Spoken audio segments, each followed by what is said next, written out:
Assalamualaikum warahmatullahi wabarakatuh.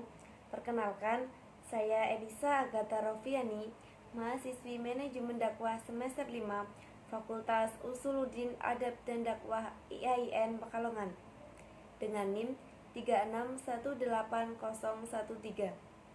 Pada kesempatan kali ini, saya akan menjawab pertanyaan ujian tengah semester mata kuliah Sistem Ekonomi Islam. Pada pertanyaan tersebut, terdapat 3 poin yang harus kita pilih, dan saya memilih yang nomor 3, yaitu mengenai harta dan kepemilikan dalam Islam. Kepemilikan mutlak segala sesuatu yang ada di muka bumi ini adalah Allah Subhanahu wa Ta'ala. Hal itu mencakup alam dan harta benda. Lalu bagaimana pendapat kita mengenai eksploitasi yang dilakukan secara berlebihan untuk kemakmuran hidup manusia?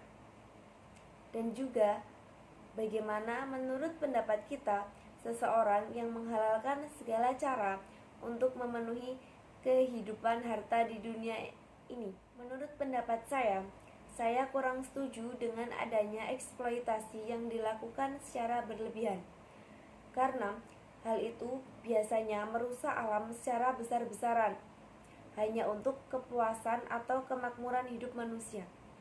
Padahal seringkali manusialah yang menjadi sebab awal kerusakan parah alam lingkungan ini. Dengan adanya eksploitasi yang dilakukan secara berlebihan, maka memiliki beberapa dampak pada lingkungan ini. Di antaranya terjadinya kebakaran hutan, tanah longsor, dan banjir di beberapa wilayah. Bahkan sumber daya alam yang tidak dapat diperbarui pun akan punah, seperti tambang dan minyak bumi.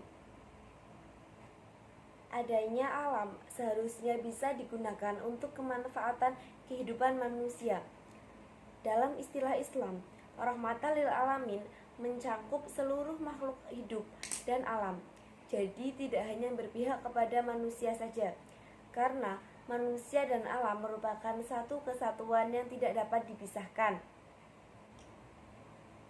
Alam semesta juga boleh dan dapat digunakan untuk kemanfaatan manusia, tetapi bukan kepada manusia egois yang hanya mementingkan kemakmuran hidupnya tanpa memikirkan bagaimana cara merawat alam.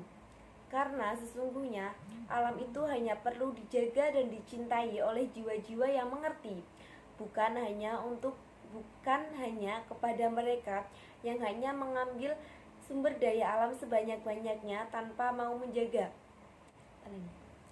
Sedangkan pendapat seseorang yang menghalalkan segala cara untuk mendapatkan harta benda di dunia ini, saya juga kurang setuju, karena sesuatu yang dilakukan secara berlebihan itu tidak baik, meskipun sesuatu yang dilakukannya itu sesuatu yang baik.